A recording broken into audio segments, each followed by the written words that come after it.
drink. David, I'm a fan of your book From Marx to Mises, and I think it's a very good idea to write about this to economists. Could you explain for the audience who doesn't know enough for this person, what is the way from the Marx to Mises for you? Well, for me, I was a Marxist. I can date it fairly precisely. I was a Marxist from 1963 to 1971. 71. Yes, and I still remained outwardly a Marxist until about 1973, but I was changing my ideas quite substantially from 1971 onwards. I was never a Leninist, never a Bolshevik. I was always a believer in the original Marx, who wanted an economy without money and without prices, and very similar to anarcho-communism, except in the transition. And I was very active and very deeply committed to this particular point of view. And in June 1970, somebody I knew at the university, I was at university at this time, his name was Mark Brady. He's still around. He's a libertarian. He now lives in California and teaches there. But he's a Brit like me. He said, well, how do you answer the objection of Ludwig von Mises? And I'd never heard of this. About calculation, yes, under socialism. Right, economic calculation. Yes, economic calculation. Yes, and I said, well, I don't know what it is. So he said, well, basically it's, the objection is that you cannot run an advanced industrial society without money prices. And the only way you can get accurate money prices is with a free market.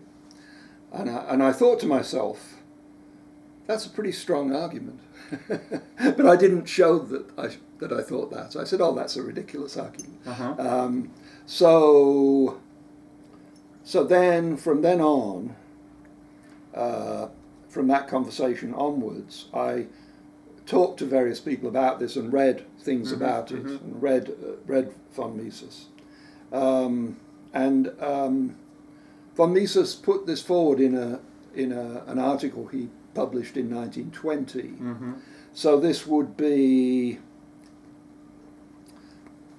while the Russian Civil War was going on, and while the Bolsheviks were winning, and they were saying at that time they were going to introduce a moneyless economy, or as sometimes described, production for use instead of production for profit. So it was very topical. Mises wrote in this article in 1920 that there is never going to be anything called socialism. Socialism cannot exist, it's just impossible. It doesn't matter how deeply people believe in it and how hard they struggle to get it, they're not going to get it. What he meant by that was that you cannot combine advanced industry with a natural economy. Natural economy is when economists use the word natural, they mean abstracting from money.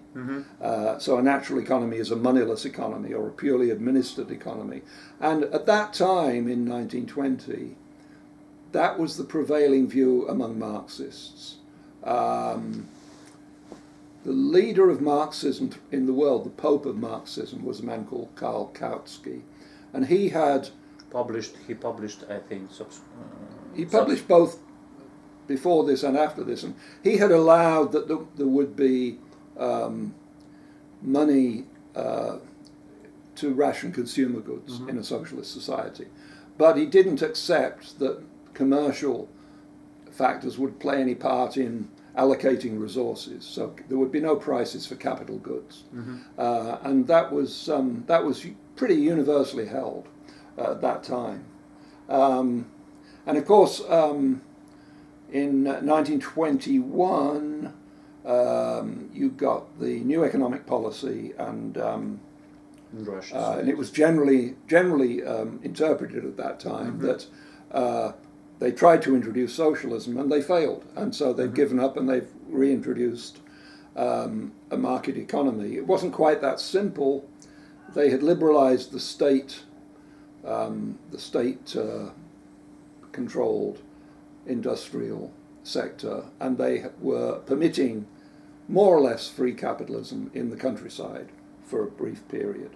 So that was, and then later, just a couple of years later, Stalin took over, and then there was still some uncertainty about where Russia was going. And at that time, a lot of people throughout the world thought, oh, this guy Mises is onto something, and these ideas were quite popular. But then, when you get onto the first 5-year plan, and people said, oh, well, Mises said that socialism is impossible, but you have socialism in Russia.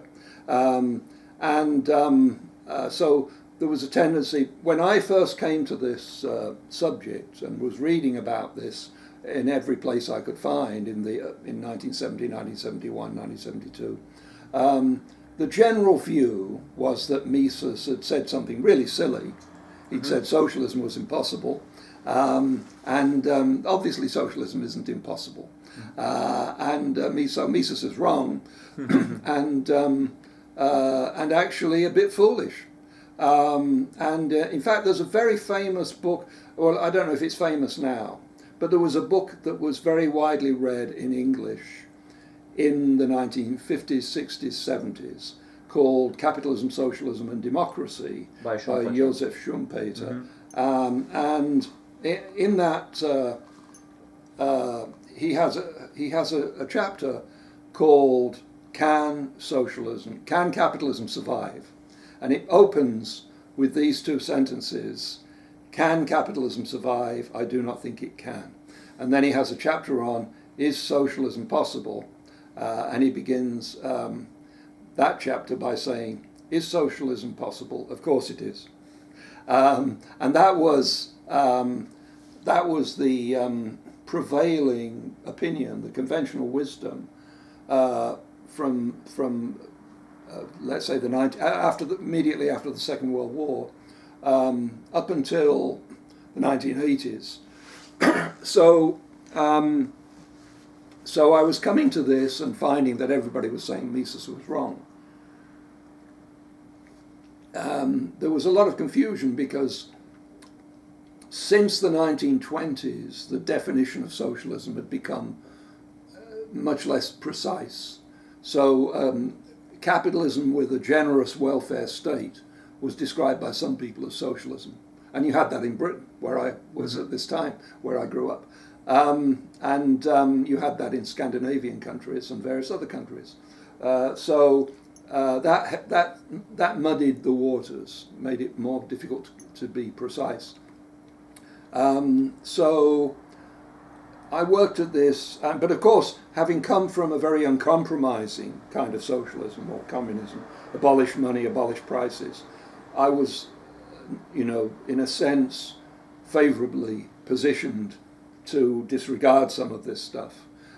Because in my Marxist view, it doesn't matter how big a welfare state you have, it's still capitalism. That was my view in the 60s and early 70s. So I set out originally to write a book. I thought it would be a short pamphlet refuting Mises and showing that you could have a moneyless, priceless society without commerce, without trading, without what Marx called commodity production, and you could have high living standards and modern industry. Then it switched. I was going to, after a couple of years at this, I realized I was actually going to write something saying that Mises was right, and that you cannot have this, and therefore Marxian communism is forever impossible. And in fact, I somewhat expanded it in my book. Now, the book was not written for many years, and I kept putting it off. It was substantially finished by the mid-80s, but I kept on tinkering with it. So it didn't come out until the fall of the Soviet Union. So that, in a sense, it would have been better if I brought it out earlier when it had a lot of imperfections, because it would have then been seen as prophetic. But in the West at that time, a lot of people began by being sort of very respectful of the Soviet achievement. Then, when that all came crashing down, they were puzzled, but interested. And then, after a couple of years, they sort of lost interest. You know, that's old stuff. Communism. What's the point in explaining why that doesn't work? You see. But I was doing something bigger. I was trying to explain why no kind of communism, or what I called it, non-factor market socialism, to distinguish it from any kind of socialism which might allow the trading of factors of production. So that's how I set out to write my book. And then I came to the United States. I got a publishing company to give me a contract for my book. And then I ended up working for this publishing company, and I still do. My work for the publishing company meant that that was a good excuse for not completing the book, even though I was publishing it with them. So it actually came out in 1992. Looking back on it, I think it wasn't a bestseller, but I think very influential book. Actually quite influential. Academia, I think. Actually quite influential, because I personally know quite a number of people who were very strong socialists of one kind or another, who read my book and they gave up on socialism. Great. In some cases they became libertarians, in some cases they became completely apolitical. But they realized the basic argument of the book was correct. So I'm quite pleased that I did it. I wish I'd done it quicker. But so that was from Marx to Mises. I think, looking back on it, there are parts of it that are a bit. I would make them more pithy. I would tighten them up and make them shorter if I was doing it today. Like, I thought I had to have a chapter on worker self-management, because I thought that was the coming thing after the collapse of state planning. That chapter is really overcautious and long-winded, as we say. It's prolix. It should have been cut in half. But the parts at the beginning where I explain the essentials, I think are still quite good. I look back on those and think they're quite good. In the course of writing that book, I found it necessary to combat various myths. One myth was that Oscar Lange had developed a kind of market socialism.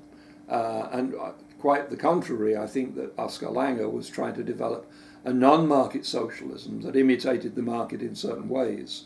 And actually Schumpeter, his argument about why socialism could obviously work was rather a superficial argument, because his argument essentially was we have a description of the market economy which has been lovingly created for us by Leon Walras, and all we have to do is compile millions of equations, and we can solve these equations, and that tells us what to do. Well, if you think about that, and you know anything about general equilibrium theory and the way these equations work, you realize that's hopelessly impractical. Yes, there's absolutely no chance of working. And in all the difficulties that the Soviet Union got into, and all kinds of people were trying to give them advice on what to do, nobody seriously suggested that they draw up a list of millions of simultaneous equations and solve the equation. And what would that tell you anyway? It wouldn't tell you the path from one equilibrium position to the next equilibrium position. So it's completely useless, actually. So anyway, that was my experience with that. That was my first book. So I'm a better writer now than I was then, and I've done. I think the last book I published was the book on George Orwell. I think that's better written. You also say that it will be a great book. Yes, well, I hope so.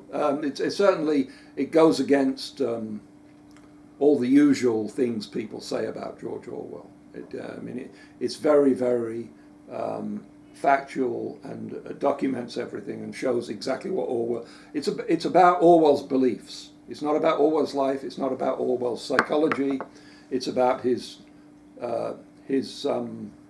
Weltanschauung, about his ideological outlook and his beliefs.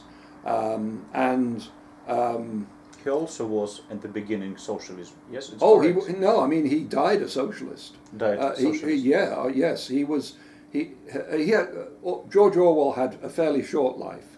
He died at the age of 46, and he became a socialist in 1936 when he was in the middle of working on a book called The Road to Wigan Pier. In that book, it's in two halves, almost exactly the same length each half.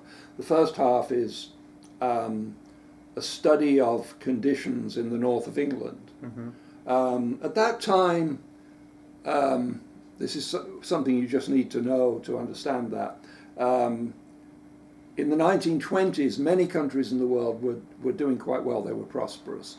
But Britain was in slump. Britain was in slump throughout the 1920s. So, and then when the 30s came, and it was in bigger slump. So there were these, but at the same time there was all this unemployment and all the signs of slump. Parts of Britain were advancing quite rapidly. So you had this division that in the southeast of England and a few other places, there was quite rapid economic growth if you isolate them disaggregate them, as they now say, from the economy, as the British economy as a whole. There were actually people who were better and better off. But there were certain areas, and they were referred to as the distressed areas, capital D, capital A.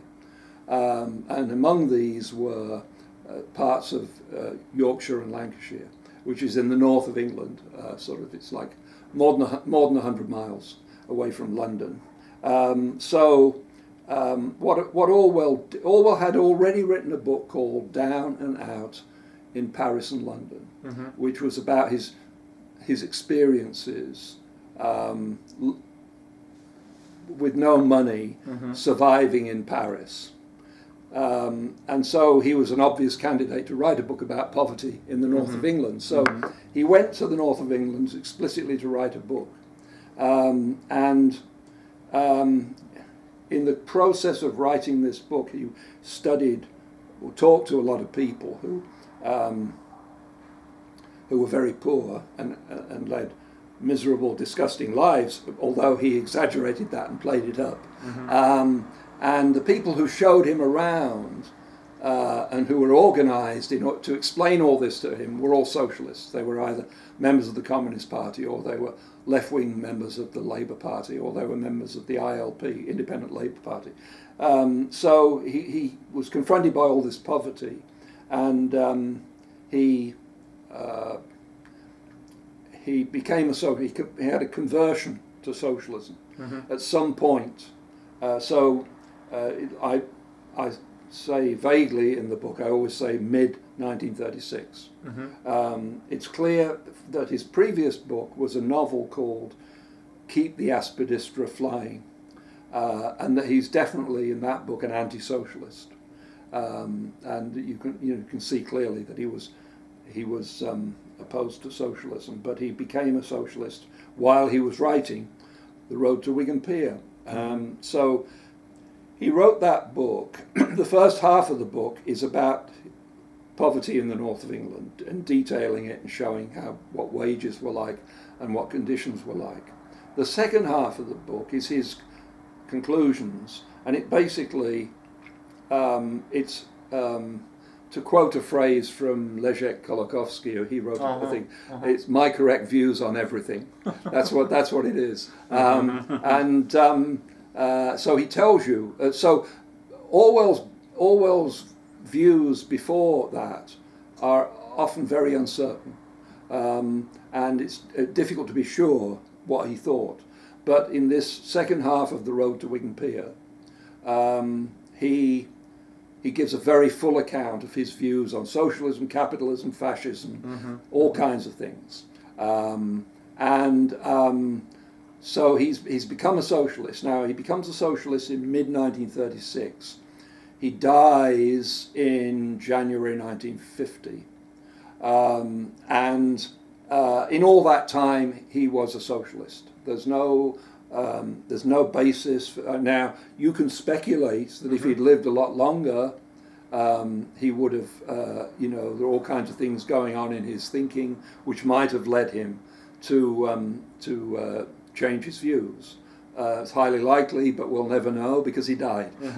So he was definitely a socialist. So that's one thing to be clear. There's a lot of people who are libertarians and they look at Orwell and think, oh, he can't possibly be a socialist. But he was. And it doesn't leave you in any doubt. He says socialism means that everything will be owned by the government and everybody will be a government employee.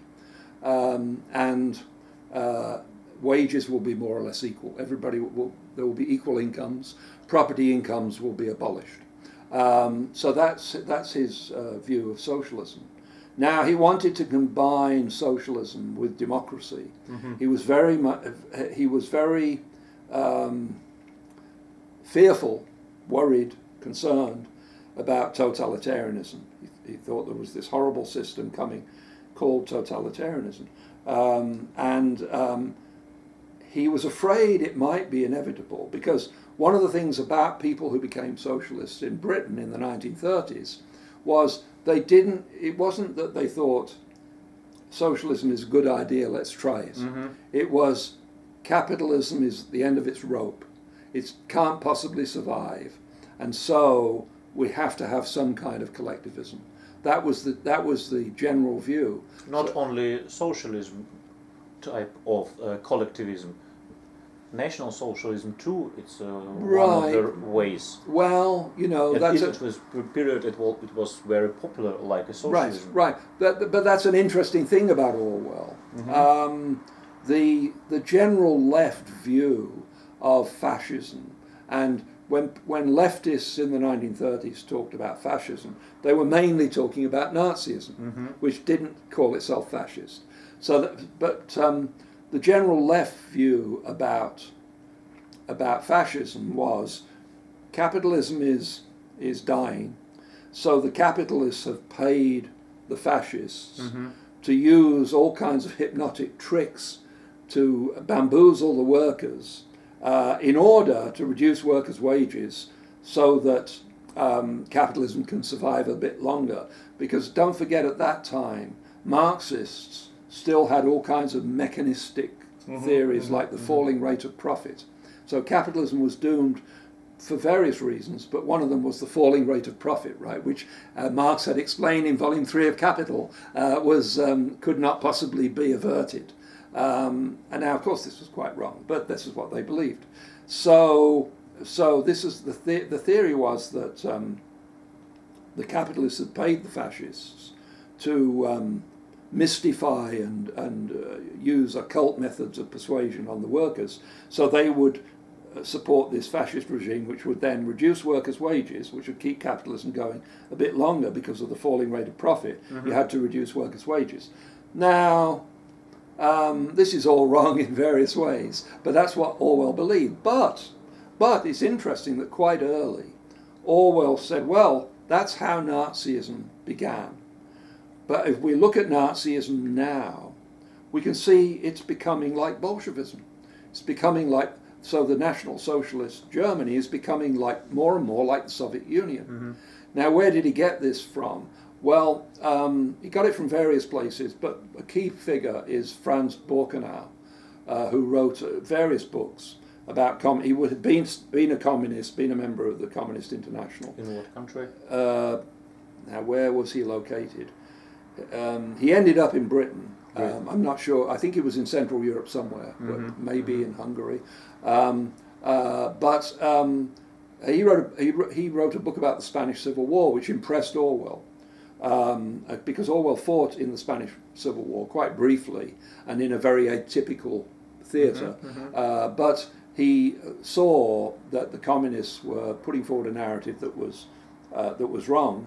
And he had to struggle to try and get the word out as to what had really happened in Barcelona, which is where he was.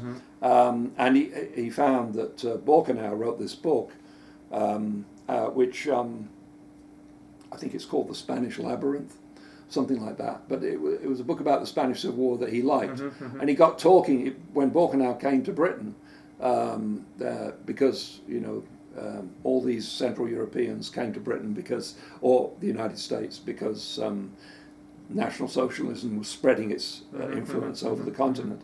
So Orwell then put forward this theory that although... No, did you want the door open? You can shut it now, yeah.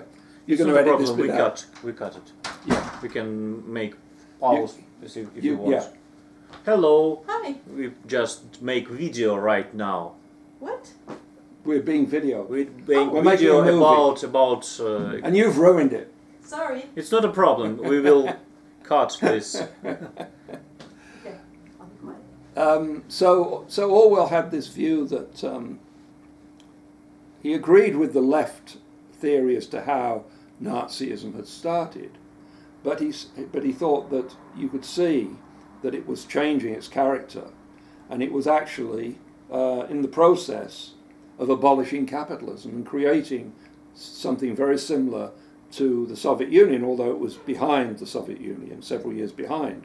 And he called this new system of society oligarchical collectivism. So his theory is there is a good kind of collectivism called socialism or democratic collectivism, and there is a bad kind of collectivism called oligarchical collectivism or totalitarianism. And the word totalitarian it came into use in the 1920s, and Orwell generally was rather conservative in his vocabulary. He didn't use newfangled terms. But there are a few exceptions, and this is one of them. He used the word totalitarianism a lot, all through the 30s. And so did some other people. So it's just more remarkable with him because he had this conservative bias in his vocabulary. So Orwell was committed to socialism, meaning the government owns everything and everybody's a government employee and we all get similar incomes. And he's against totalitarianism. And he actually says, there are places where he says, this may be a hopeless thing because it may be that collectivism automatically means totalitarianism. And he actually says, we won't know until we've seen an attempt to introduce socialism in a country with very strong liberal traditions. Because he was hoping the liberal traditions, of course liberal in the European sense, freedom of the individual, classical liberal. So the liberal traditions may prevent totalitarianism from coming about.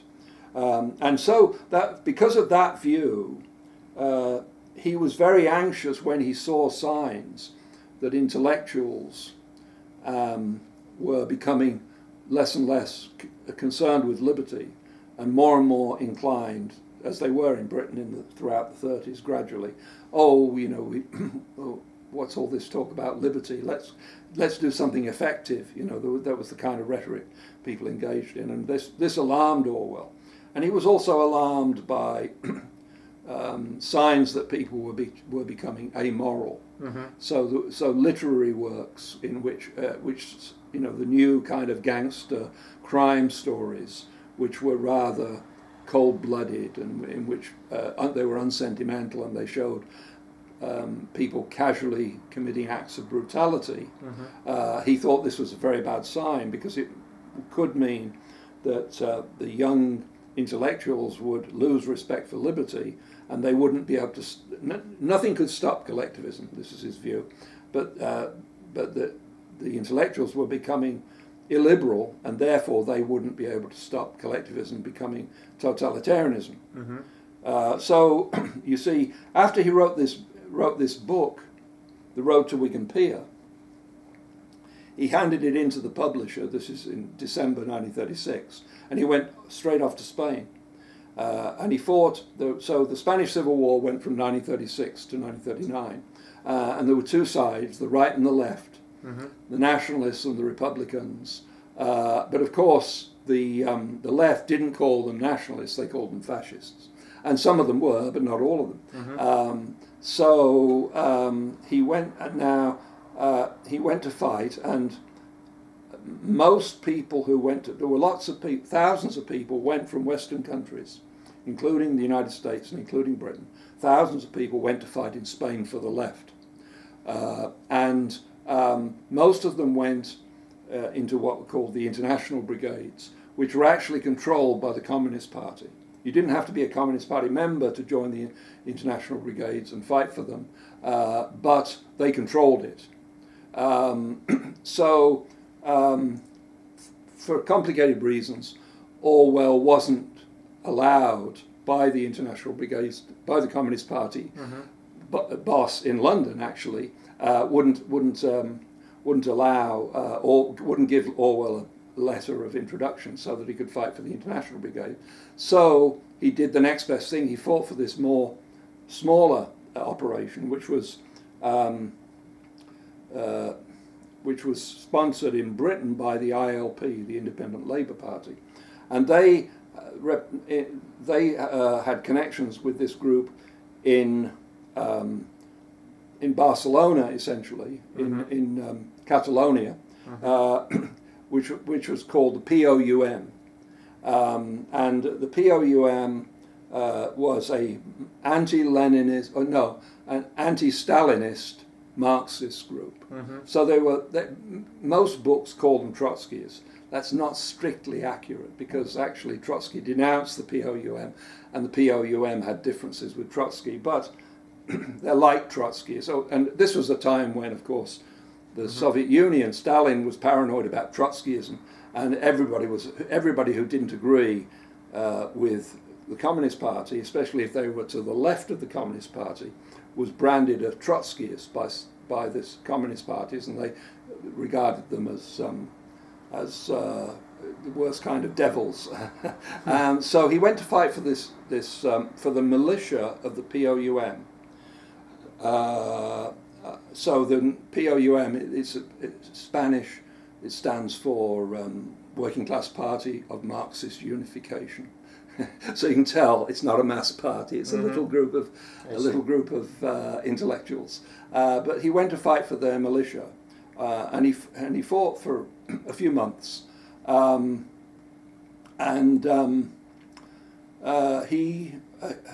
he was shot, and this is rather amazing. A bullet went through his throat and didn't kill him. Now, you could Fantastic. say in 999 out of 1,000 times, if a bullet goes through your throat, you're dead. But it just missed the most vital things, and he had to be treated. He was went into hospital, but he pulled through, and he was taken away from Barcelona to a hospital where this treatment was given to him. Then he came back to Barcelona, and when he came back to Barcelona, he found that the Communist Party had taken. I'm simplifying. The Communist Party had taken over, and anybody connected with the POUM was being arrested and almost certainly tortured and killed by the police, controlled by the Socialist Party, which was controlled by the Communist Party. And so at this point, Catalonia was a totalitarian regime. So he arrived there, and he had to make his way. His wife had gone to Barcelona to get and got an office job with the POUM in order to be close to him, so that when he took leave every couple of weeks, they could meet. So the two of them had to get out of Spain, and they managed to do it. They got back to England, and that was from that point on. Orwell was really militantly opposed to the Communist Party. If you look at The Road to Wigan Pier, he says a few snippy things, a few mildly critical things about the Communist Party, but he supports the Popular Front, which was the pons asinorum of the Communist Party at that point, and that was the test of whether you were a useful bourgeois who could be manipulated was if you supported the Popular Front. So in the Road to Wigan Pier, he supported the Popular Front. After he came back from Spain, he was absolutely opposed to the Popular Front.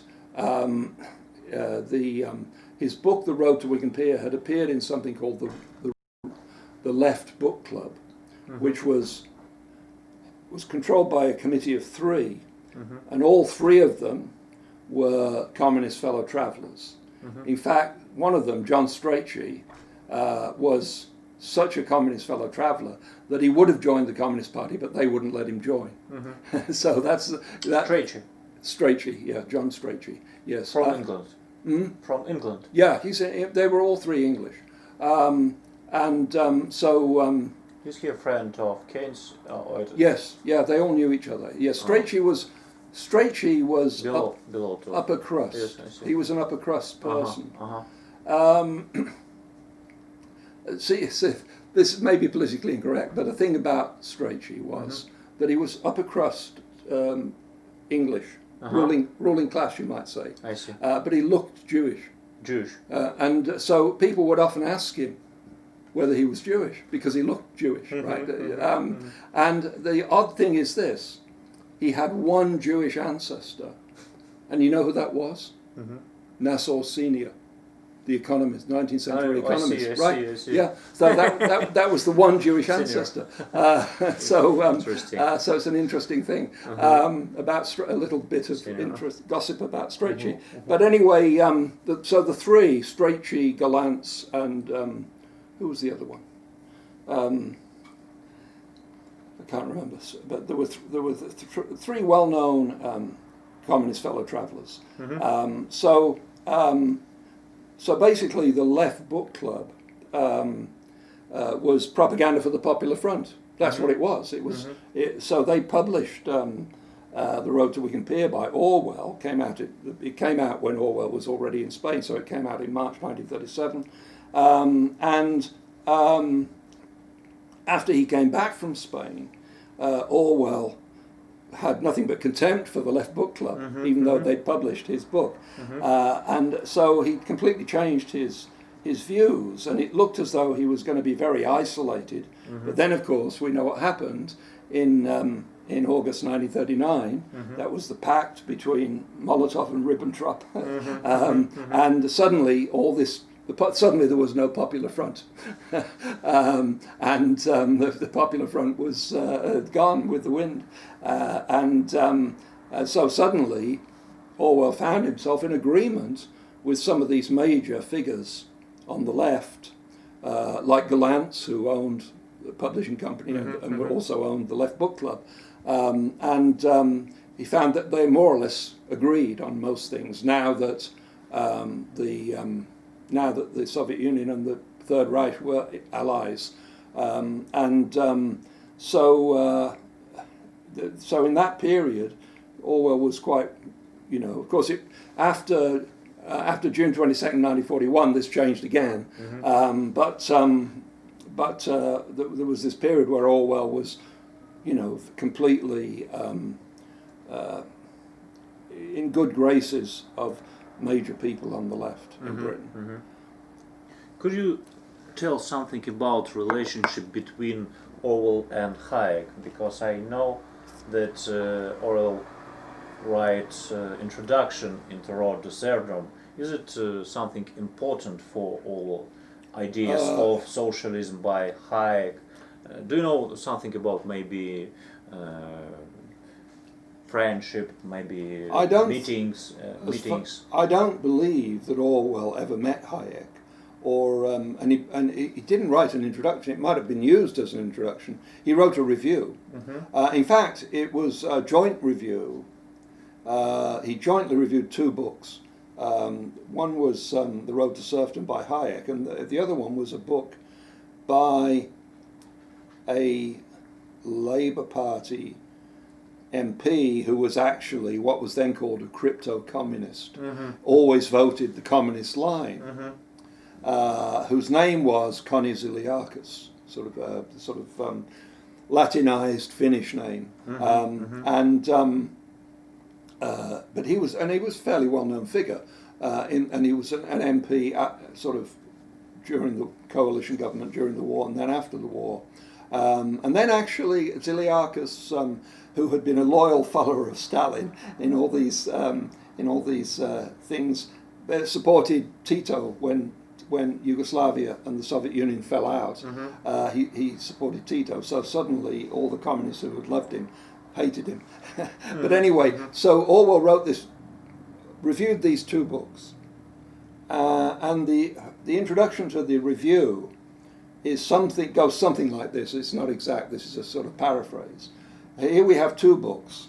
One of them says that laissez-faire capitalism will lead to fascism, and the other says that any departure from laissez-faire capitalism will lead to fascism. And the problem is they may both be right. So that's what Orwell says, right? They may both be right. So that was actually Orwell, puzzled. Had this pessimistic kind of view that he was very much afraid that oligarchical collectivism was the future.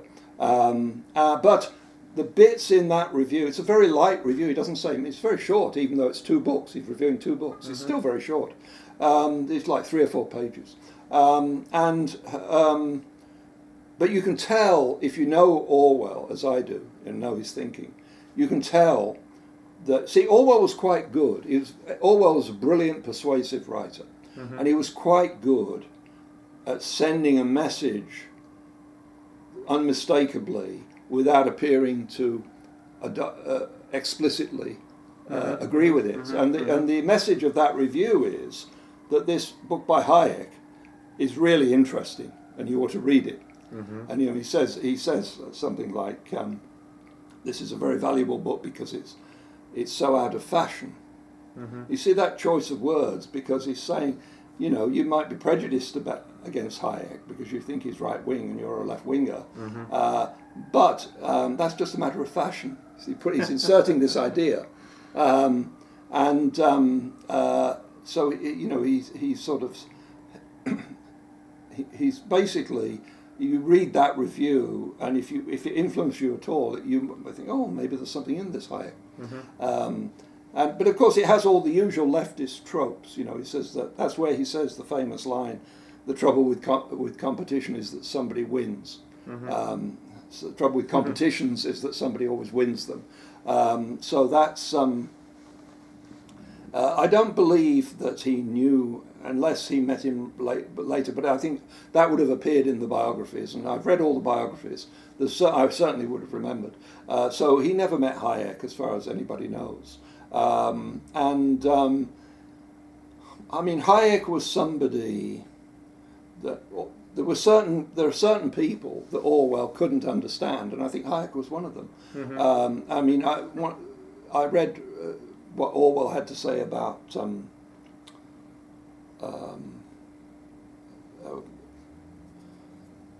all power corrupts. Acton. Lord Acton, yeah, and he completely fails to understand Lord Acton. Explain, please. He treats everything Lord Acton says that has any kind of libertarian implication. Orwell interprets this as being an aristocratic kind of trait. And that's completely wrong, really, Yes, because yes, absolutely. Acton was an aristocrat by background, but his thinking was really much more universal, you know, and sort of Orwell. The one thing Orwell knew about Acton was that it was an aristocrat, so he tried to explain it that kind of way. So his review of the Road to Serfdom came out quite soon after the book came out, in 1944, it does show you what he was thinking, and he does. He rejects the idea that capitalism has a future, free market capitalism has a future, and he's not persuaded by Hayek. The general view on the left was that the reason that capitalism had no future, apart from the falling rate of profit, was because it would keep on concentrating. There would be more and more mergers and acquisitions. Market power.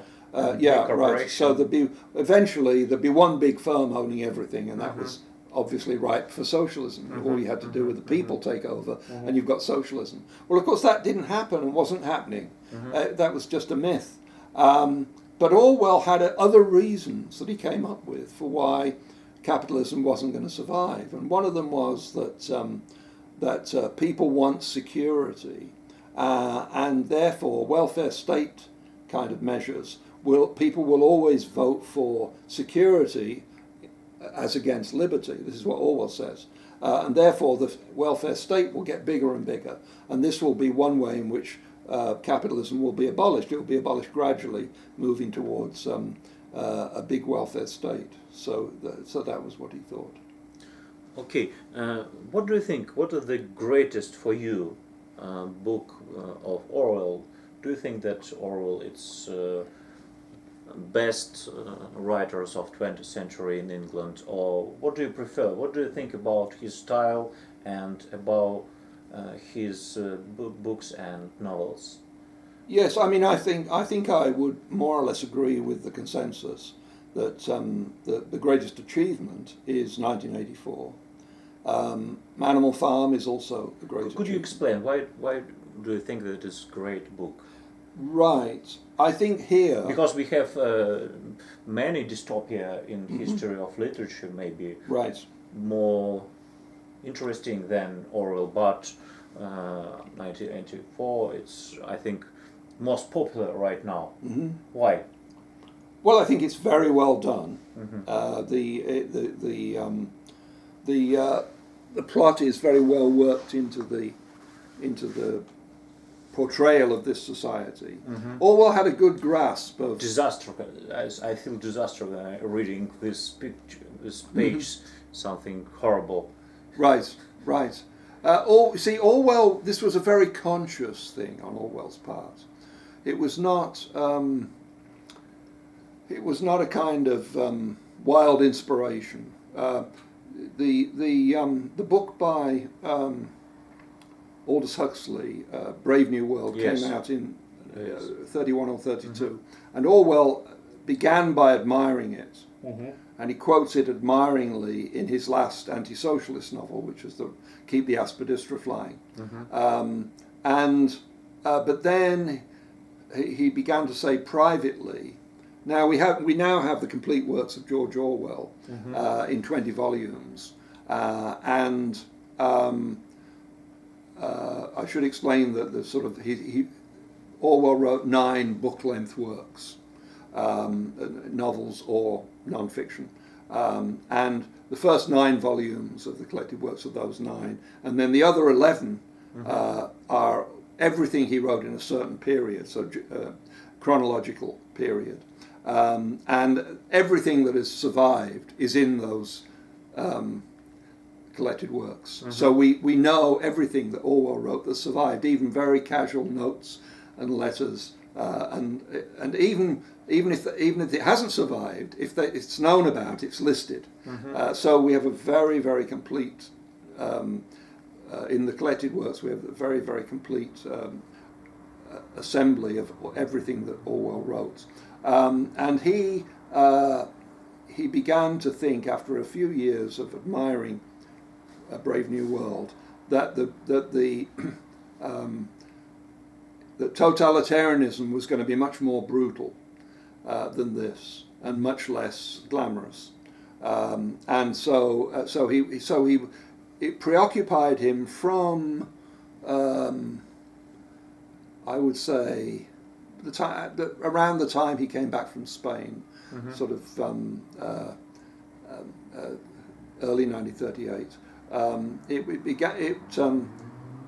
He was thinking it all the time about eventually he would write a dystopian. The word dystopia didn't exist then.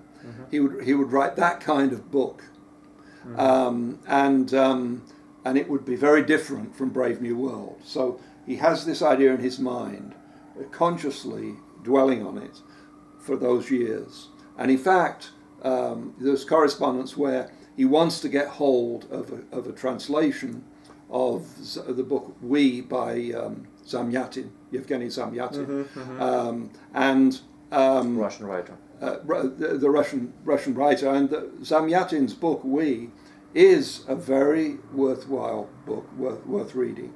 And the plot is rather like 1984, although the general tone and spirit of it is rather different. Certainly, it's not as terrifying as 1984. So anything that he heard about that was dystopian, as we would say today, he sort of made a note of it and tried to find it. And so he was very interested, of course, in Darkness at Noon by Arthur Koestler, which is this nightmarish novel about.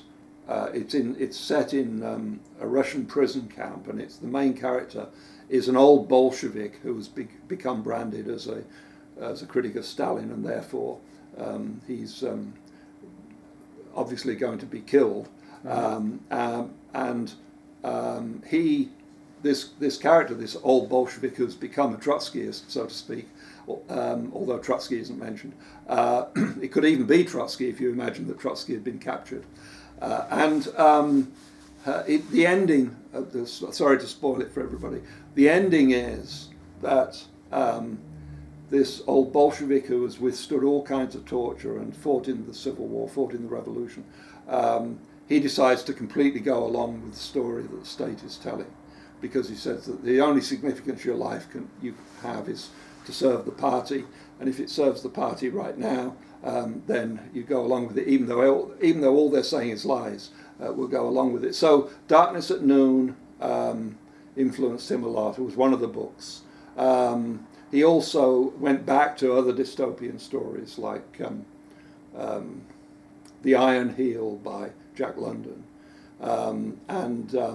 which the left has always said, since fascism rose, was a prediction of fascism, because it was this idea of the capitalist monopolists getting together and creating an authoritarian regime and preventing the socialist revolution. So that was all. So everything he could find all the time that he was writing these other books and eventually writing Animal Farm.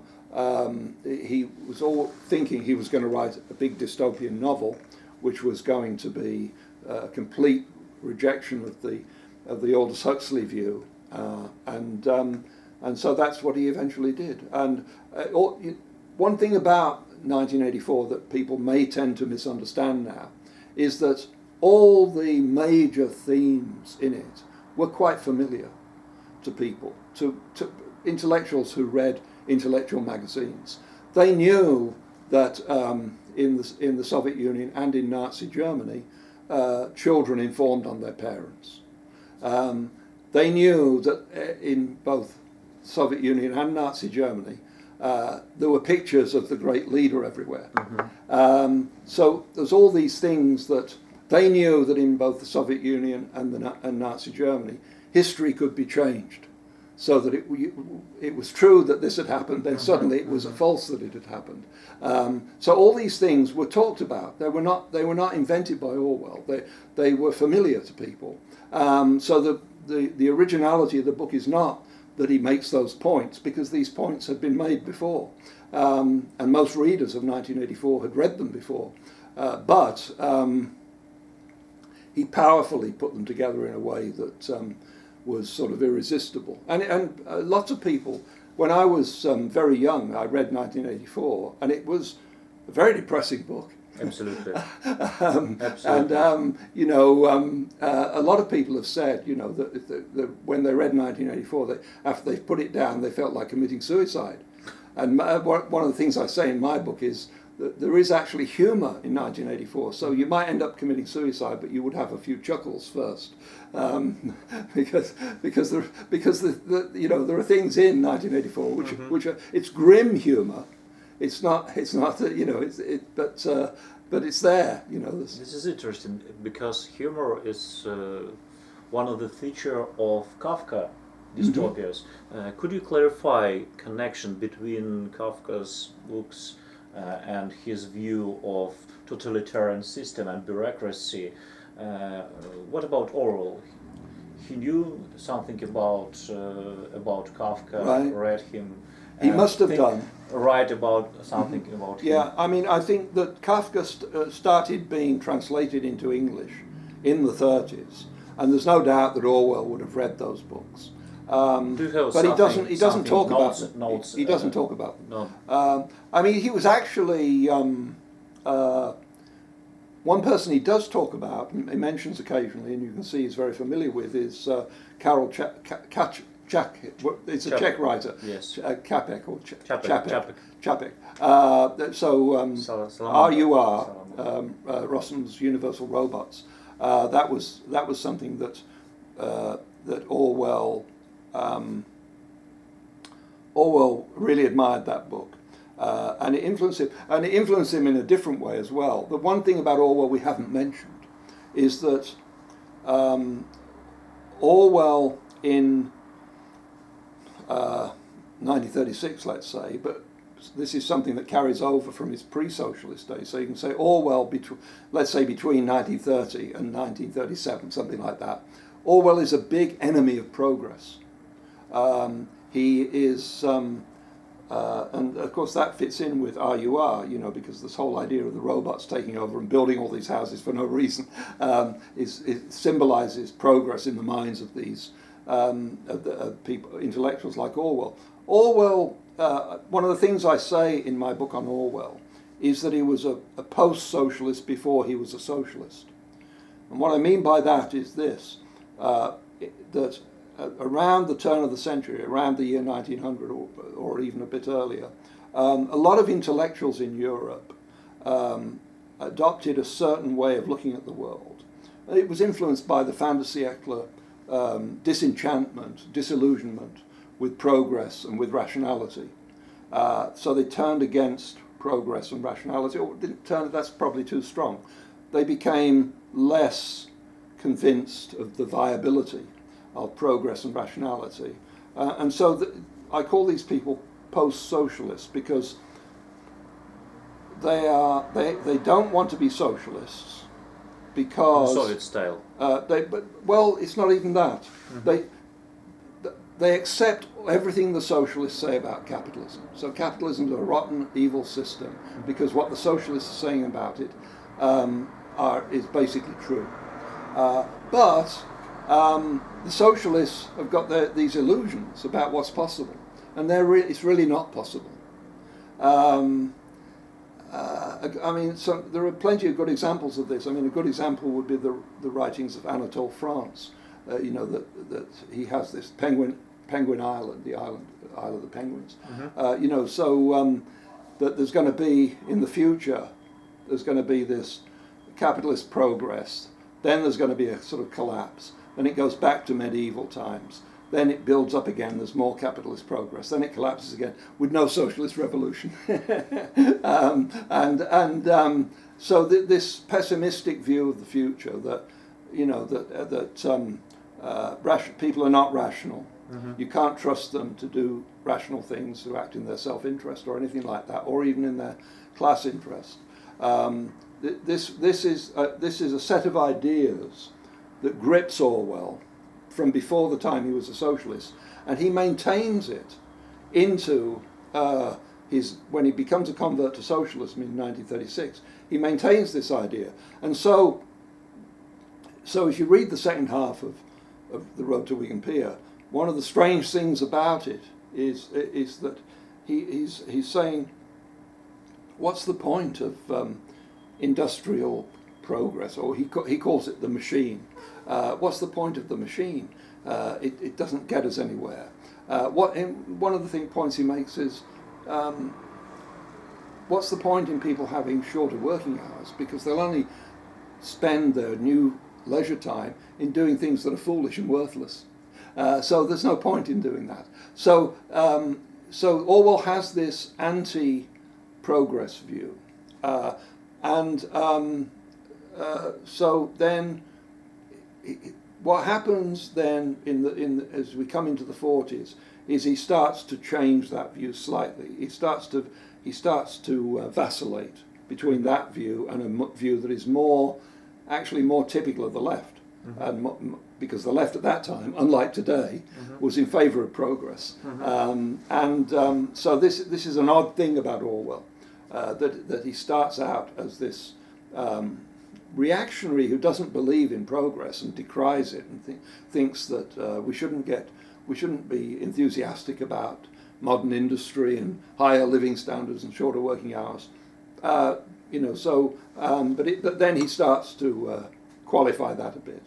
One of the books that was very influential at the time that Orwell was growing up, it was a book that was published posthumously just around that time, was the book Erewhon by Samuel Butler. And which is a strange book. It's like science fiction, but it isn't really. And it's this land that is actually, he's, according to the book, behind the mountains that no one has looked into in New Zealand. But so this character, who's an Englishman, goes there. And one of the things in this society is that there are all kinds of odd things about the society. One is that medical sickness is regarded as terribly shameful and evil, and you should be ashamed of yourself if you have a cold or something like that. But things like stealing or killing, that's just treated like a disease. So there are these paradoxical things. However, the thing I wanted to get to is that they have a law in this society that you must not use any machine or appliance or mechanical principle that was invented after a certain date, because they decided to put a stop to technological progress. And Orwell was very influenced by this, and several times says he thinks that's a good thing. We should stop technological progress because we're just chasing our tails and it's not really improving things. Then towards the end of his life, he begins to soften up. And in fact, the fact that he softens up there are little clues to this in things he says. But also, of course, 1984 is not an anti-technology dystopia. There were anti-technology dystopias. In a way, Brave New World is an anti-technology dystopia. But although the world of 1984, you have intercontinental ballistic missiles, and you have a very sophisticated surveillance, the general impression you get of the society is that technology has not been allowed to develop, and that people's lives are shabby and painful and wretched because modern appliances have not been developed. So in many ways that was an easy thing to write, because it represents, as many people have pointed out, it represents 1984 represents London in 1948, when, because of the war and rationing and everything was for most people was at a very wretched level. So this is one of the things about Orwell's view of. Now, there's no evidence that Orwell said anything about Kafka, but it's clear he would have read. I think it was The Castle was the first one to be translated. He would have read that. You think he was a fan of his books? You would think he was, yes, but there's no direct evidence. I see. It's very interesting. Could you tell us briefly about your interests and your books between Thirst, From Marx to Mises, and a book about Orwell? What? Yes, well, I wrote a book about atheism. In 90s? It was a book published in 19s? It was published in 2008. 2008. Yeah, called Atheism Explained. And one of the reasons I wrote it was because I was very in 2004, there were 3 books on atheism that came out that were a huge success, amazing success. The first one was The End of Faith by Sam Harris, and then there was The God Delusion by Dawkins, and then Christopher Hitchens' God is Not Great. Those 3 books made a huge splash and sold millions of copies. And there are certain things about those books I didn't like, although I'm an atheist. I thought that it needed. So I wrote my book, Atheism Explained. It didn't sell as well as those 3 did, unfortunately. Otherwise, we wouldn't be in this modest apartment. But I still think it's a better book than they are, and doesn't make the mistakes that they make. So that was one book, and basically what I do in Atheism Explained is I lay out the arguments for the existence of God, and then the arguments against the existence of God, and I go through them systematically and give a view of that atheism is the best solution. Apart from that, I've co-written 2 books on psychotherapy. 3 Minute Psychotherapy. Yeah. One is called 3 Minute Therapy, and that came out in 1997. And that is probably the best-selling of all the books I've been associated with. And it still sells. It sells every week. I mean, it sells a noticeable amount. You published new publishing of this book, or only one edition? Actually, it's just come out in paperback. The first edition was this what we call a mom and pop operation. That there was just a couple who ran their own publishing company, and we didn't know them or anything. My co-author is Michael Edelstein, who is a psychotherapist, and he approached me because we're both libertarians, and because he wanted someone who could write and state the arguments more vividly and more persuasively. So we wrote that book, 3 Minute Therapy, but we got the publisher. We just wrote to lots of publishers. We started at the top and they all said no, so we kept going down, and we wrote to quite a number of publishers, and then one of them said they were interested, and that was this little it was literally a mom and pop operation, because the husband and wife ran everything, absolutely everything. They did absolutely everything. They didn't hire anybody, but they just published it. They published books, and in fact I think we're probably their most successful book. But they decided to retire, and they didn't have any relatives they wanted to pass the publishing company on to. So they just said, we're closing up. So we found another publisher who's done a paperback, and now it's selling even better as a paperback. And then we wrote a book, me and this Michael Edelstein and another psychotherapist. We wrote a book called Therapy Breakthrough, which is a bit more of a sort of theoretical treatment of some of the issues in psychotherapy. Could I ask you about Jordan Peterson, because maybe you think something about your author of the book about psychotherapist.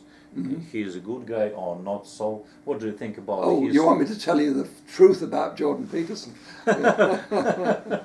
Well, I think that I've a mixed reaction to him. Mixed. I think that what he did in standing up against these absurd pronouns in Canada, forcing people to use these pronouns. Absolutely. I think he was absolutely right.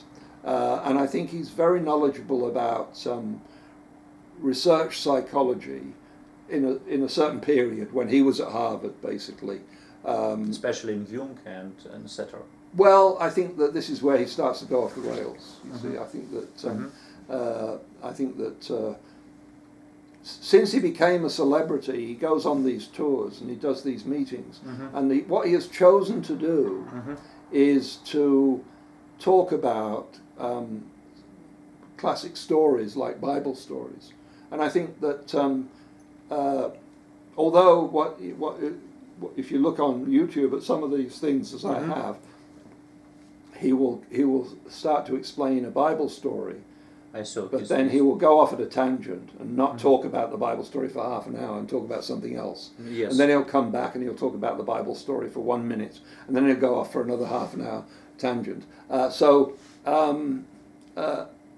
think that his basic message, shall we say, is wrong. I think that first of all, he's tremendously influenced by psychoanalysis. He thinks that that Freud and Jung had something important to say, which I think is wrong. I think that's what we do in our psychotherapy books. We criticise. The two books that I've been involved in contributing to on psychotherapy both take the view of what's called cognitive behavioural therapy. In psychotherapy today in the United States, there's a lot of eclecticism and a lot of people do a bit of everything, but there's two basic wings to opposed ideologies. One is the psychodynamic wing, which is basically the descendant of psychoanalysis. So your childhood is very important, your dreams are very important, you have unconscious motives you don't know about, and so on and so forth. The psychoanalysis updated and adapted. Whereas the other wing, which I'm associated with, although I'm not a psychotherapist, but I've written about it, is the broadly called the cognitive behavioural wing. And basically, it says that your conscious thoughts have a lot to do with your problems, and you can adapt these thoughts and change them, and thus you can change the way you feel. So that's what I argue for. So going back to Jordan Peterson, his conception of a lot of the Bible stories is actually very strange. Bizarre. And he obviously, he doesn't know certain things that, part of my background for writing Atheism Explained is I've always been quite interested in New Testament studies and that sort of thing. And it's quite clear that Jordan Peterson doesn't know much about that area.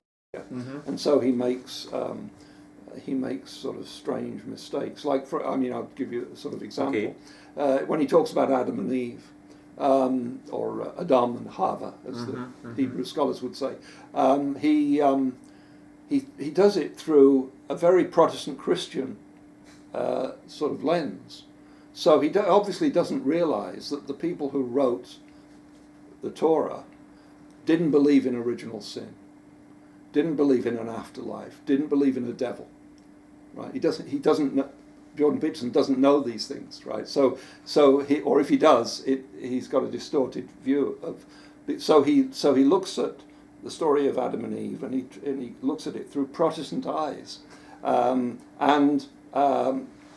which is one way to look at it. Right? It's part of Protestantism as well as part of these other traditions, So there's one point where he says that he really understood something about the story of Adam and Eve when he read Paradise Lost. Paradise Lost was written by a Puritan, and it has all this this Christian stuff about the devil that being a fallen angel who's rebelled against God and set up a kingdom, and all this is completely absent from the Torah. This would be considered madness by an Orthodox rabbi. It's got nothing to do with the story of Adam and Eve, so that's the sort of thing I mean when I say I think he's. But also I think there's a basic incoherence about what he thinks stories can do for us, and of course he believes in. Jungian archetypes. Yes, So yes. I think that's a big mistake. Hi, Jordan Peterson. Yeah, no, I mean, I have a mixed view. I certainly don't associate myself with people who attack him because of his personal difficulties. I mean, to me, ad hominem is a fallacy. Right? And Peterson says all kinds of interesting things, and the fact that he's got these drug problems and so on to me, that's completely we shouldn't be talking about that. Mm-hmm. And I think people who attack him for those kinds of things, that's completely wrong. Absolutely. But of course, it's becoming more and more typical today in the United States. There's more and more attacking people for personal things, and I think that shouldn't happen. You agree with him about group identity, like one of the biggest problems for Western civilization, that we forget our individual responsibility, or it's something not so important for you? That doesn't resonate with me at all. Okay. I mean, one thing he's famous for, of course, is this clean up your room. Clean up your room. Yes. First rule. And I think, you see, that I think puts a lot of people on the wrong track, because I think there is an alternative tradition, you could say, that the genius, the creative genius, cannot handle everyday life, and is bound to screw up. Right? That's like Baudelaire, l'Albatros. It's a sort of his gigantic wings prevent him from being able to walk. So it's too glib, and it sounds like a very salutary thing to say to some young leftist who doesn't know anything and is filled with this zeal for changing society, clean up your room. Mm-hmm. But really, it's not a valid argument. I see. Do you have a dream to write a book that will be something most important in your research, in your writing? Do you have a dream? Could you? Well, of course, I should mention that my new book that's coming out in a couple of months is a collection of my previously published writings, and it's called The Mystery of Capitalism, Mystery of Fascism, because not capitalism. Okay. The mystery of. I was thinking of The Mystery of Capital, but that was De Soto. But no, The Mystery of Fascism, because that's, of all the articles I've written, that's the one that's been most heavily quoted and most admired by people. I see. So the book is called The Mystery of Fascism, David Ramsay Steele's Greatest Hits, which is a joke, of course. So it's on all kinds of libertarian-related things. And it's on Hayek, it's on market socialism, it's on all kinds of things. The bit about fascism is probably 5% of the book, although I have found that now people are hearing that I've got this book out called The Mystery of Fascism. They want me to talk about fascism. The power of the word is so, the suggestive word is so strong that they can't get away from it. So I'm actually spending a bit more time thinking about fascism, because people are asking me, people have interviewed me about fascism, and I keep saying to them, well, it's only 5% of the book. Oh, yeah, that doesn't matter. We want you to talk about fascism. So I've got things to say about fascism. So, but the book that would be my next major book, assuming I live long enough. I mean, there are all kinds of books I would write. I have great ideas for books if I live to be 500. But the next major book I will write if I live for a few more years is a book about belief systems. I think there is huge confusion about systems of belief. And people, for example, I mean, I'll just throw out some of my heretical ideas. Mm-hmm.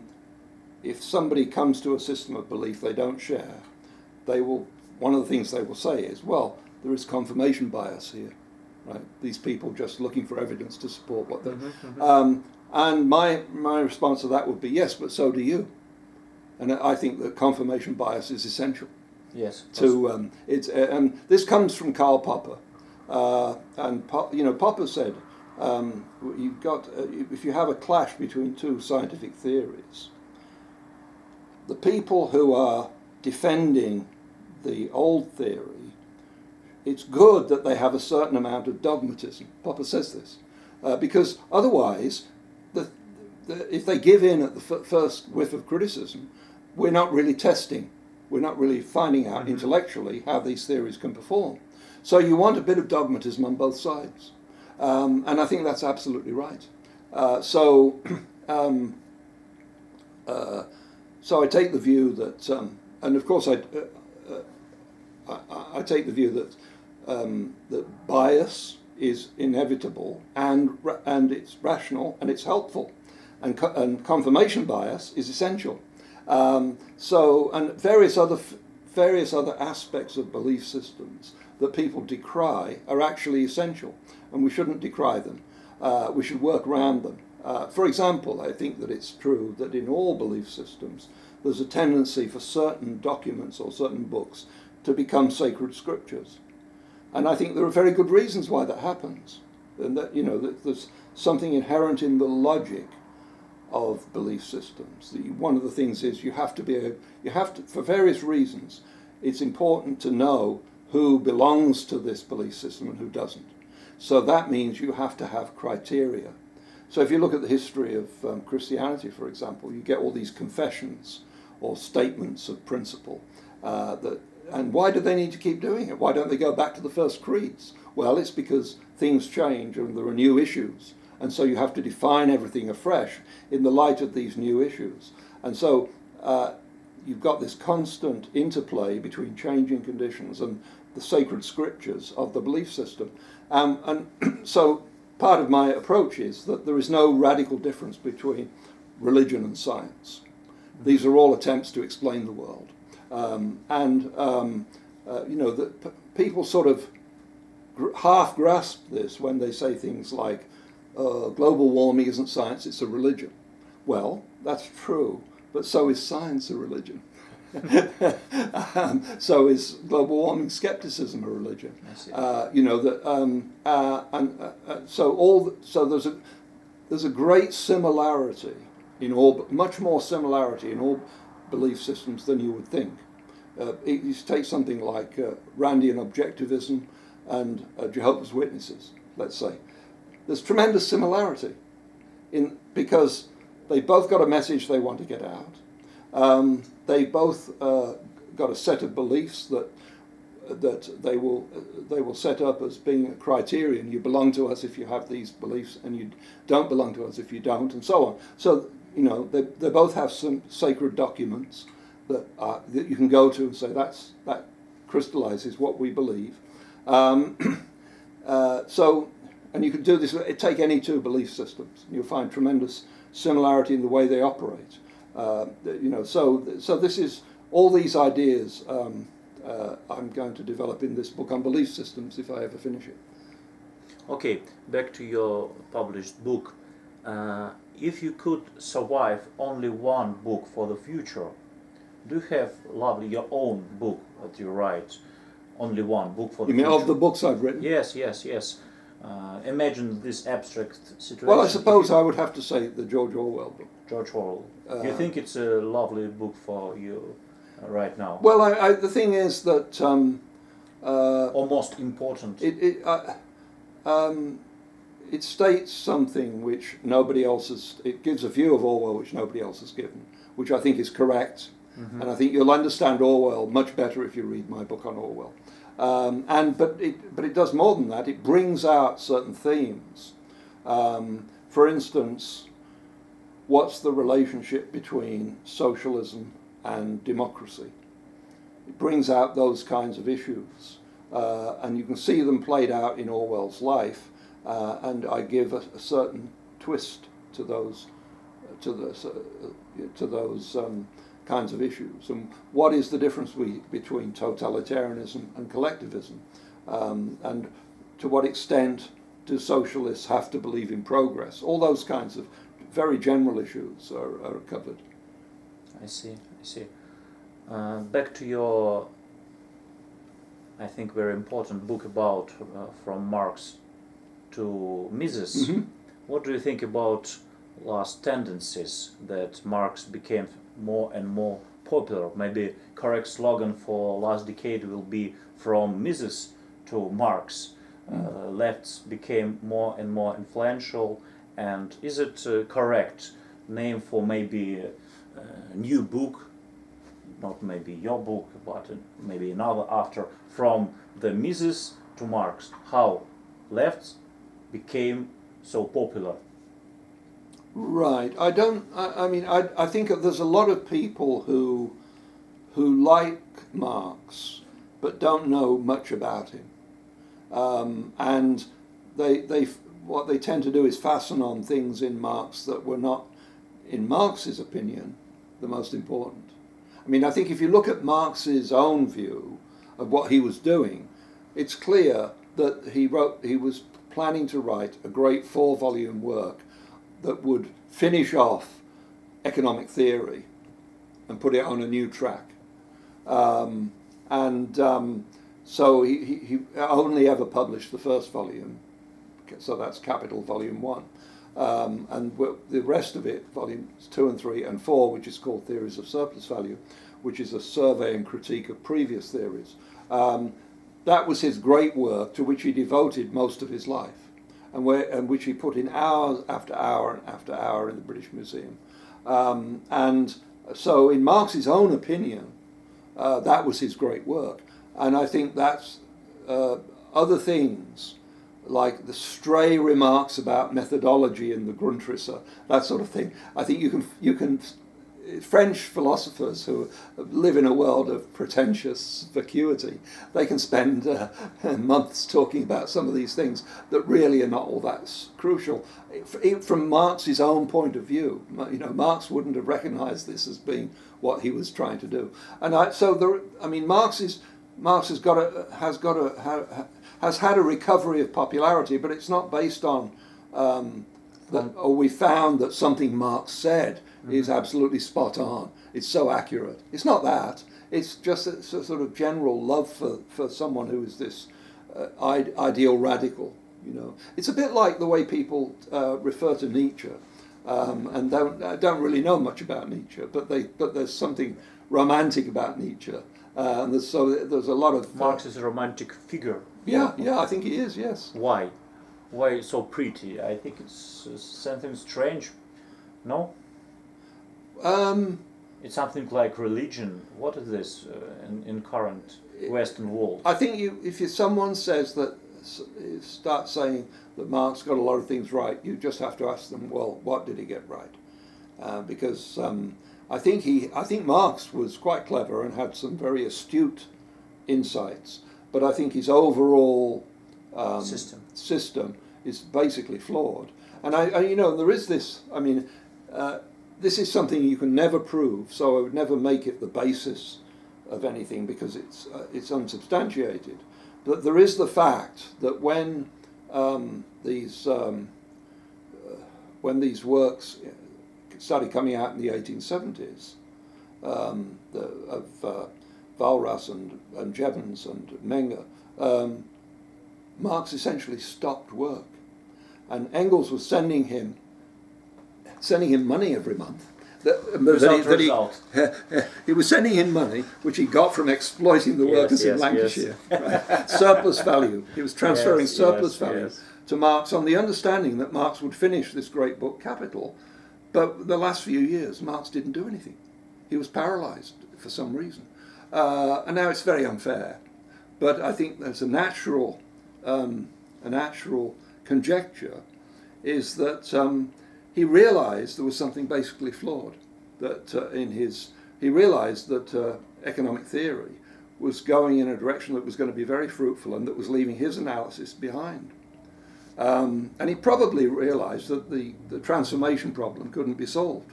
So he had this concept of values based upon socially necessary labour time, and the whole linchpin of his system was that you couldn't explain certain things without that, and that it was possible to logically, mathematically go from values to actual prices. And I think it probably dawned on him that it wasn't possible. I think that, so he was in this strange position. He couldn't say to Engels, "Oh, this is a big mistake. Stop sending me money." But then this is all conjecture. We don't really know. Maybe he just had writer's block.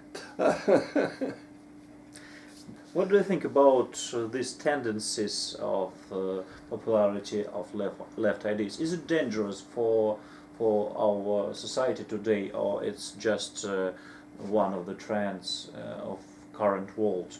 Is it something dangerous? I mean, consequences of rise of its ideas in the beginning of the 20th century?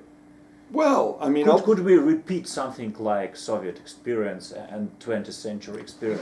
But it's very odd, isn't it? I mean, you know, if you take someone, I'm very well acquainted with how people, at least in the English-speaking world, thought about these things in the 1930s, and I think what they thought was seriously wrong in various ways, but it made sense. You know, capitalism is coming to the end of its rope. Here are the reasons why capitalism cannot survive and will be replaced by some more centralized system, and this is what we can do to bring it about, and this is why it will be better. There's a lot of immediate, superficial evidence to support this. For instance, there is this slump in the 30s caused by rampant capitalism, right? Caused by laissez-faire. So you've got all these arguments, they make sense. Now, I don't see the same cogency in today's left. What you've got is a series of different things that we've all got to have the right line on transgender bathrooms. We've all got to think there are 300 different sexes that all require their own pronouns.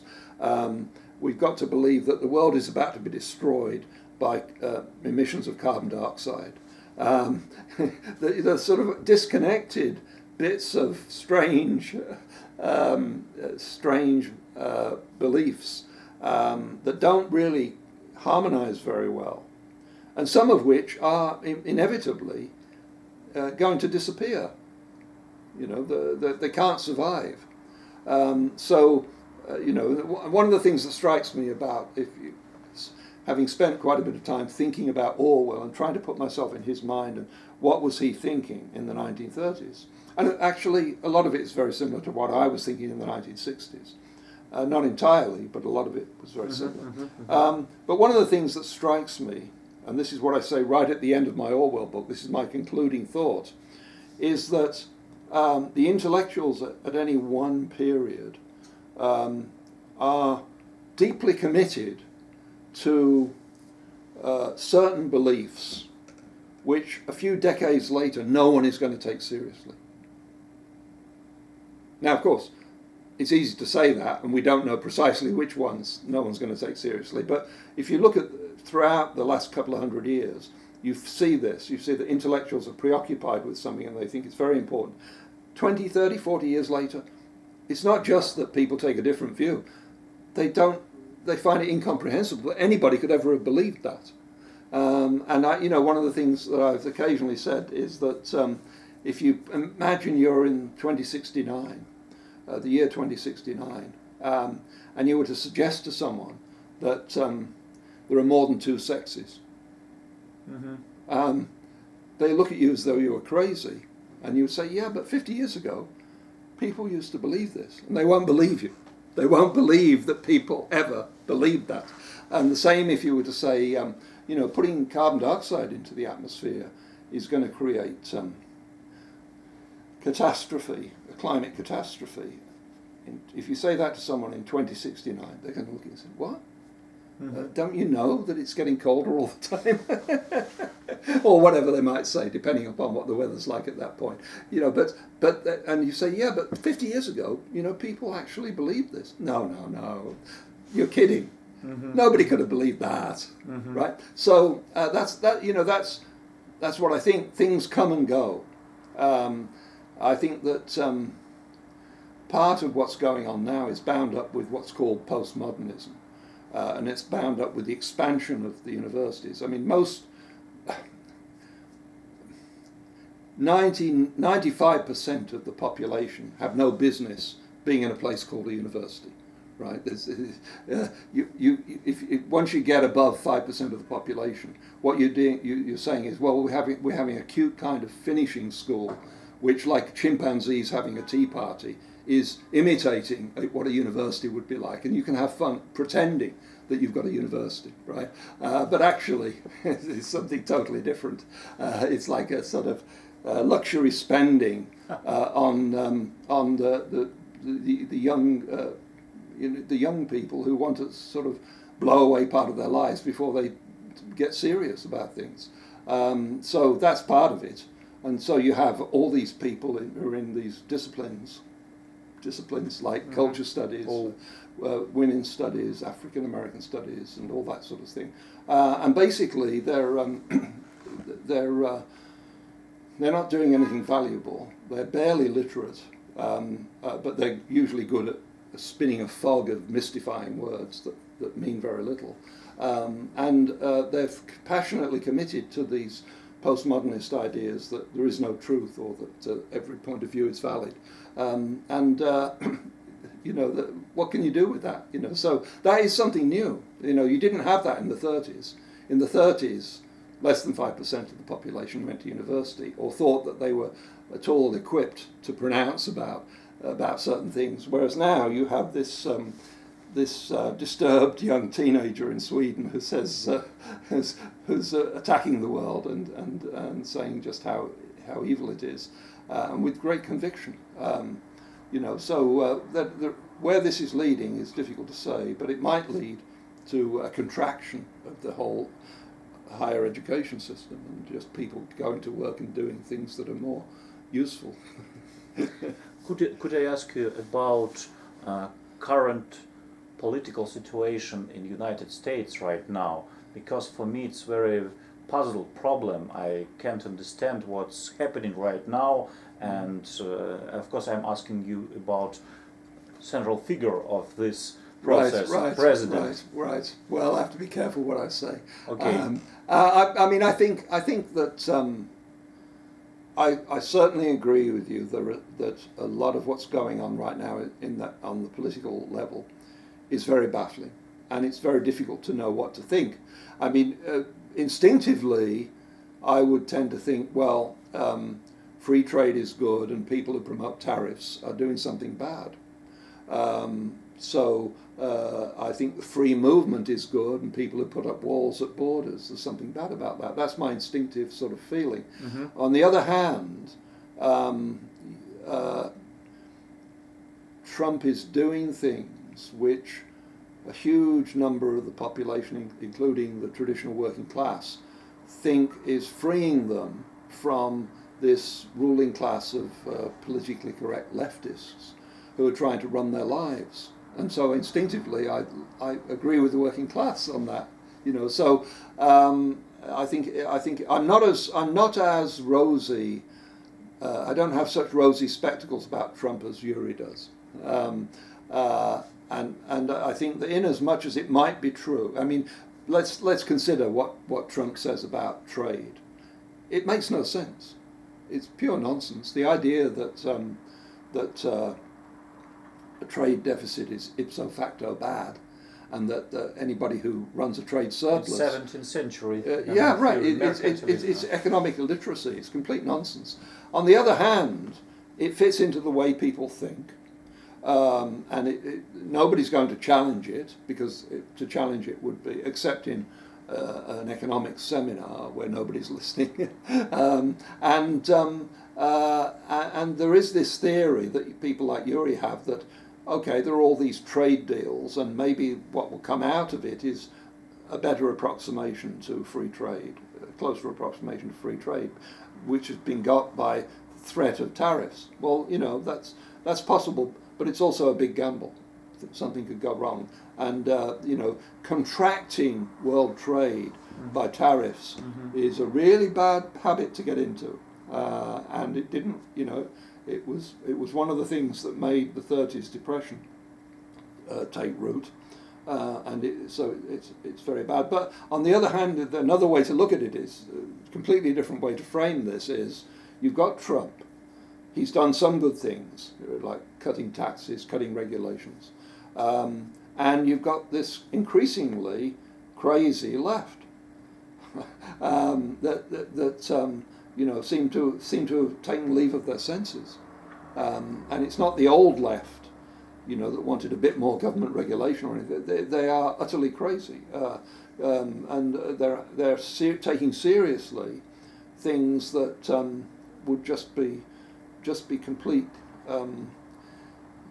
lead to complete chaos. Now, the hopeful thing is they're totally insincere and they don't really mean it, and they'd be like the Clintons were, that they would talk at the very left, but when in power they would just go a lot, improvise and compromise and go along with what their donors want, and presumably their donors don't want to see the world economy trashed. So that would be the optimistic way there. But right now, I would have supported Tulsi Gabbard if she had remained in the race on the Democratic side because of the anti-war, non-intervention thing, and just a few other things. She was very good on freedom of the press, that don't prosecute Julian Assange. And also she showed, if you listen to her and listen to a lot of these other Democrats, you have the feeling she's the only one who's sane. You do get that feeling, and that, and also that she's tough, she can stand up to these people. But she's out of it now. It doesn't look as though she has a chance. So we're looking ahead to Trump getting another 4 years, or someone like Elizabeth Warren, Pocahontas to you, and Kamala Harris, and that that doesn't it? I think in that situation I'd have to vote for Trump, I suppose. Thank you, David. It's very interesting. And my last question will be about books, because I think it's most interesting for us and for me and for our audience especially. Could you list 5 books in your life that will be most influential for your own view of the life? It will be fiction or non-fiction, just. I wasn't prepared for that. Let me think. Well, of course, I would have to say some of the writings of Karl Popper I would have affected me a lot. First with Popper. Yes. Okay. And which book? Well, everybody reads conjectures and refutations and various things like that. I would say, to me, because I have a sort of solid background in people like David Hume, I think a lesser known book by Popper is called Realism and the Aim of Science. To me, that is very, very solid and very, very full of insights. Okay, first, Popper. Second. I think I might be going to offend you slightly. Milton Friedman. Milton Friedman. Okay. Which book? Well, I think a lot of his collections of his, of course, the essays in positive economics and things like that. But I think his various collections that they kept changing the name of, and then of course there's Free to Choose, which is the popular work. I mean, one of the things that impresses me about Milton Friedman is that he combines a very rigorous. He's able to do very rigorous economic theory, and he's able to talk to ordinary people persuasively. Yeah. So to me, I think he's probably the greatest classical liberal propagandist of the 20th century. Okay, Popper, Friedman. Right. I'm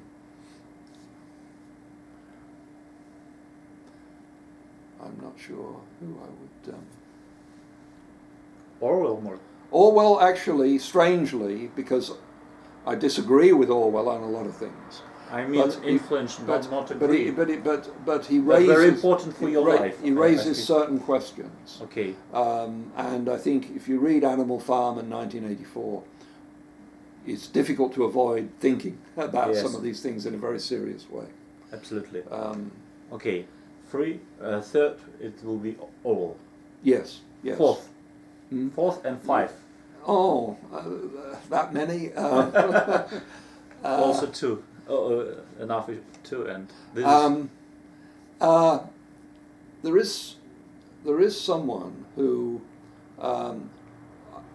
I and a little group of friends in England, we arrived at the idea some time ago that people are always rational, and this was something we thought we thought we had discovered for ourselves, and we were actually influenced by Mises, who thinks that all deliberate action is rational.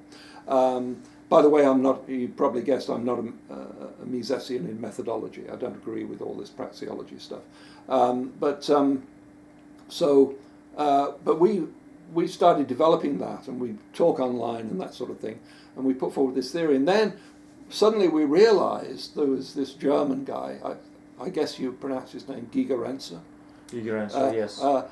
Who's doesn't quite psychologist. He doesn't quite go as far as to say that everybody's always rational, but he's got so many good arguments that lead in that direction.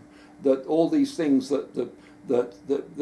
all these things that most psychologists say are irrational are actually good heuristics, and I think that's so important that people understand that, and that fits in with my idea that bias is rational, and confirmation bias even is rational, and a lot of the things that a lot of the decisions that people make are actually better than the theorists analysing that would make under those, because they don't know everything and so on, and people have evolved heuristics to deal with the fact that they don't know everything and so on. So that whole area I think is vitally important, and it's not that Gigerenzer influenced me, it's that I was amazed to find there was this guy who'd done all this great work, and supported something that I and a few friends had thought we'd discovered for ourselves, but done it much more rigorously, much more comprehensively, much more thoroughly than we had ever done. Why not?